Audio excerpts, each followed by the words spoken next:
Wala po tayong ibang maaasahan ngayon na maglalabas ng katotohanan kundi tayong mga mamamayan din. Hindi natin maaasahan ang nasa gobyerno ngayon na ilabas ang buong katotohanan na walang pinagtatakpan. Senate President Tito Soto nakatanggap di umano ng 5 malaking maleta mula kay Zaldico.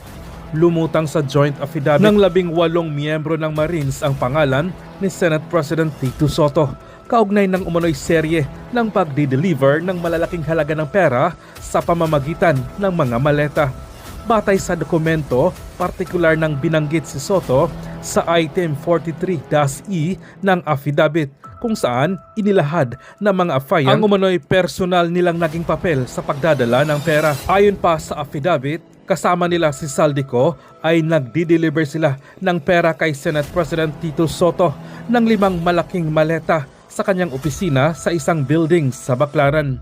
Ang affidavit ay bahagi ng mas malawak na expose ng 18 ex-Marines na nagsabing sila umano ang inutusan na maghatid ng pera sa iba't ibang opisyal ng gobyerno, kabilang na ang mga senador, kongresista at iba't ibang personalidad na may kaugnayan kay dating Ako Bicol Party List Representatives Zaldico.